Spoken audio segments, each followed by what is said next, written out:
150 years ago tomorrow, this church was consecrated, and we do well this day to reflect and to give thanks.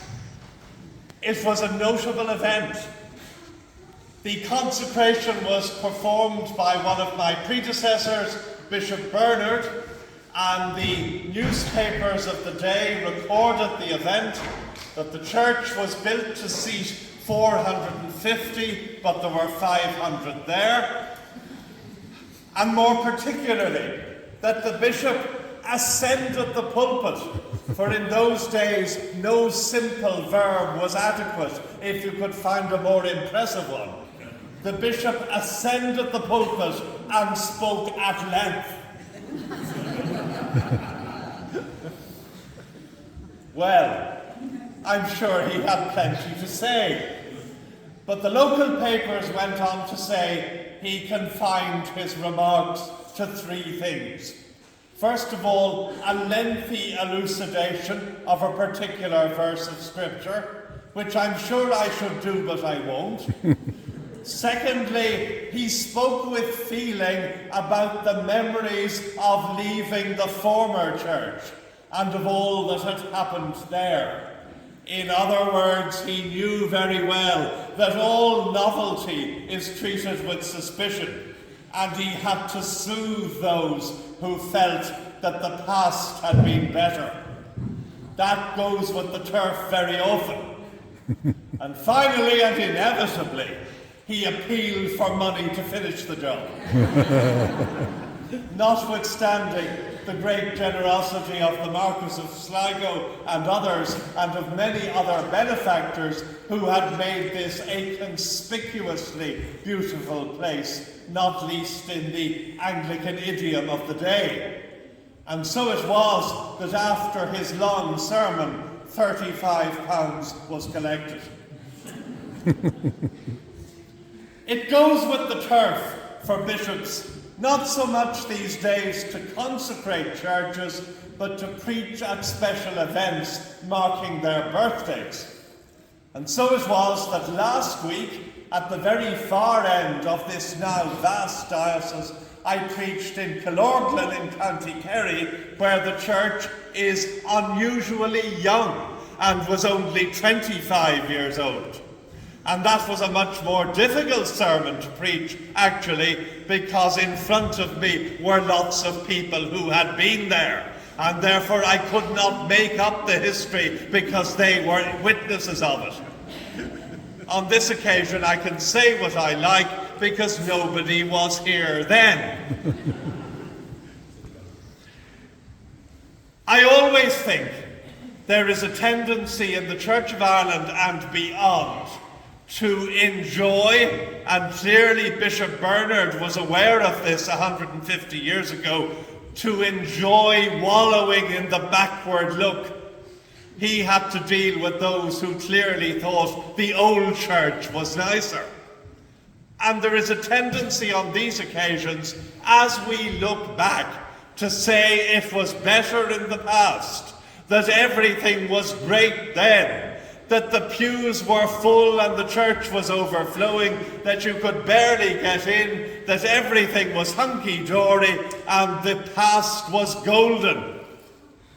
It's what one might call in biblical terms the flesh pots of Egypt syndrome. That everything somehow was better in the past, even if the past, as for Israel, was a place of captivity. And so let me very briefly describe the Ireland of 1872, 1922 and 1972, conscious that many of you will remember the last of them, and let me suggest that the backward look is dangerous. We can certainly see God's providence, but when we over-embrace the past to protect ourselves from the future, we are in danger indeed. And there are things we should learn from our predecessors rather than simply assume it was all better in their time. Don't let anyone tell you it was better in the past. 1872. Despite the generosity of the benefactors who built this place, and the vision of those who planned the town, and the fact that the bishop at length managed to raise an extra £35, 1872 in Ireland and in the Church of Ireland was a tricky time indeed. The Great Famine was in living memory for those who had survived it and stayed in Ireland. The Church of Ireland, which until the first day of the previous year, for better or worse, had been the state church, the establishment, and therefore economically comfortable, had by act of the legislature been disestablished, freed from state control, and thrown back on the generosity of its own members on the 1st of January 1871. And for that we can thank the great Liberal Prime Minister W.E. Gladstone, because this was the first of his great legislative reforms, in his phrase, to pacify Ireland. Whether or not he succeeded is another matter, and he moved on towards 2 unsuccessful bids at Home Rule, and if they had passed, it's one of the great what-ifs of history. But at any rate, Gladstone felt that the establishment of a minority Anglican church in this island put that church itself in a false position and inhibited its true mission. Therefore, the connection with the state was sundered, and the church had to stand up for itself, and many people frankly thought that the Church of Ireland was finished, that it couldn't survive economically, that it would become a kind of frankly Protestant sect separated from the rest of worldwide emerging Anglicanism, and that generally the future was bleak. In the midst of that gloom, and gloom it was, this was one of the first churches to be consecrated, to show that people had confidence in their future and indeed in the beauty of their future. But don't let you be told that it was all easier in the past. The generosity and vision of times of enormous pessimism demanded an extremely generous reaction. Only at the beginning of the previous year, in 1871, in the cathedral in Derry, the famous hymn writer Fanny Alexander, who wrote so many familiar hymns like All Things Bright and Beautiful, Mrs. Alexander, whose husband was the bishop incidentally, he later became Archbishop of Armagh, and it's a salutary thing that nobody remembers him and everyone remembers his wife because of her hymns.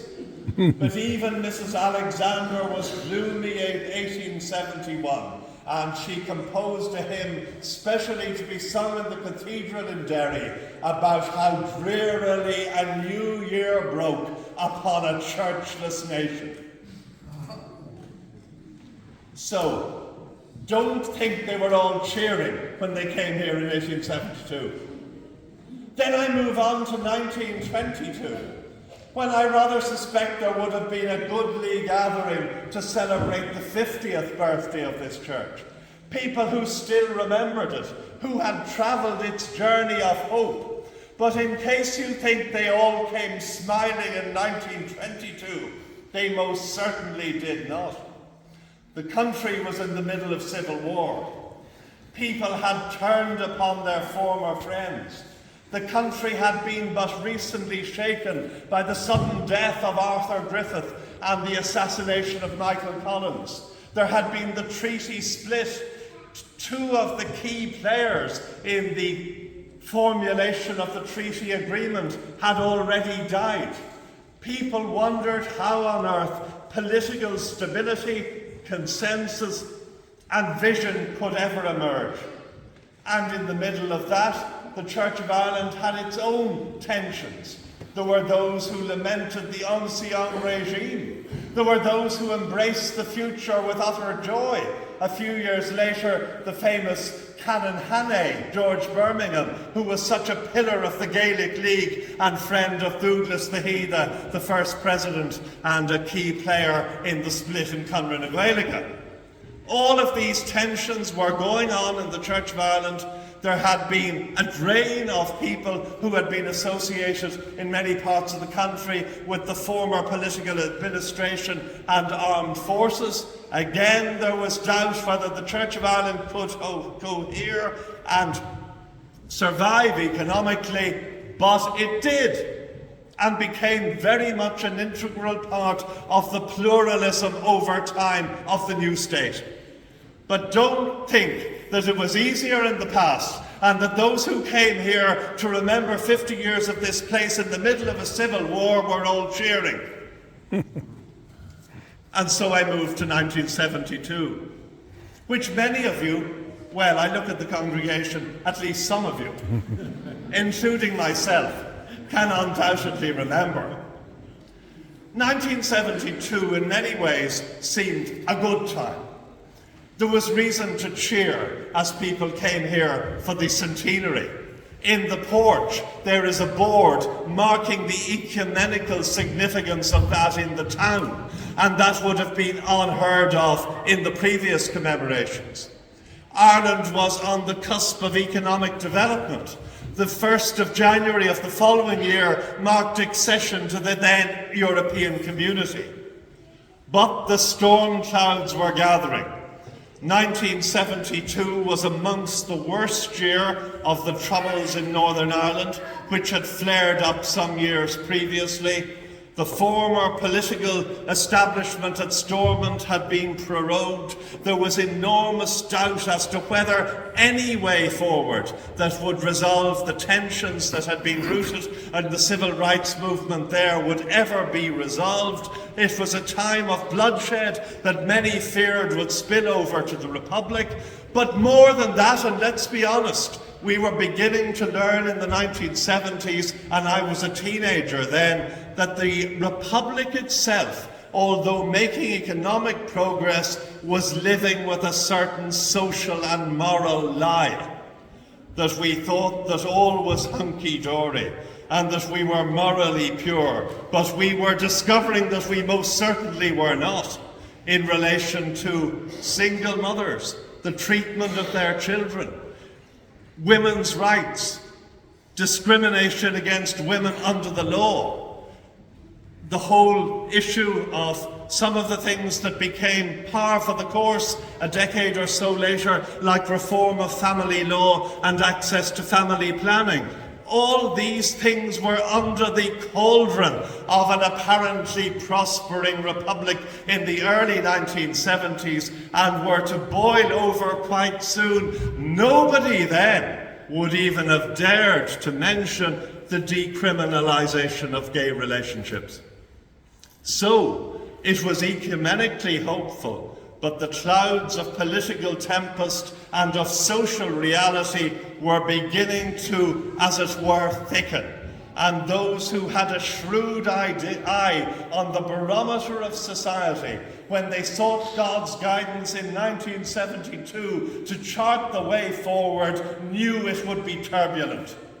Don't let anyone tell you it was easier in the past. All I'm trying to say is, when we gather here on the 150th anniversary, with great thanksgiving and with great hope and fellowship, we should give thanks for those who went before us and into whose works we have entered, but we should not be deluded by the flesh pots of Egypt syndrome. Don't get caught up in sentimental, unrealistic nostalgia that it was all great then and we should get back to a lost golden age, because that is nonsense. We must embrace a future which is already God's, and we must, as somebody said in Ireland on a famous speech that kept being recalled recently, we must bow to history but not be bound by it. I can't think who said that. So, just to conclude, and I am conscious that this is a harvest, in another 50 years, people will come to celebrate the 200th. And some of you, including those who sang from the school this morning, will undoubtedly be here when most of us are pushing up the daisies. In another 100 years, 250 years will be celebrated, and undoubtedly none of us will be here. It always intrigues me to wonder what those who come after us will make of us. We look back at 1872, 1922 and 1972, and we can indeed admire not just the generosity of people, but the courage with which they rose to the challenge. I wonder what the future will make of us in terms of our generosity, courage, vision, and spiritual heartbeat. It's interesting to contemplate what a successor of mine in 100 years who ascends this pulpit and speaks at length will manage to pull out of the past to sum up the atmosphere today. But if I were to make one prediction, I think that those who come after us in 50 years or in 100 years will judge us particularly not about how we reacted to some of the crises of the past that I've mentioned, but how we reacted to the now extraordinary crisis of climate change and care for God's planet, the future of which we see before us. We have got to get into our heads that this is not just urgent, but more than urgent. And even in the living memory of some who are here, the choices now made, and I know the challenges they present, not least for agriculture as well as for all consumers. The choices now made will texture the lives of those who are born even now. When in the summer I was at the International Anglican Lambeth Bishops' Conference of bishops all over the world in July, I met many bishops who could tell from absolute experience of the impact of climate change, drought, dramatic weather events, and all that is happening around them on their people. And I learned particularly from one group of bishops from equatorial Africa that the level of drought, temperature increase, the lack of prospect of any harvest such as they had known is going to lead very soon to vast migration of people in search of food and in search of survival. And we know from history that when you get vast migrations of people who are in search of land and in search of food, you get the seizing of land and you get conflict and you get war. And there is no doubt that within a generation it is that bleak fact of migration and war which is going to tell us, almost ahead of anything else, the sheer cost in blood of climate change. So I suspect that anyone who stands here in 50 years, or even or certainly in 100 years, will judge our discipleship as they look back at this harvest service commemorating the 150th birthday. They will judge our discipleship on what we did about that. Whether we responded with generosity and guts in the spirit of our ancestors dealing with their crises. It's bad to look back too much. Sometimes it's fascinating to look forward, and to look forward to those who, in their time, will look back at us. Sometimes I envisage great-grandchildren and great-great-grandchildren hitherto unborn and what they might think of me and of us. And all I can say is, they will want to know what energized us and turned us on, frankly, spiritually in this generation.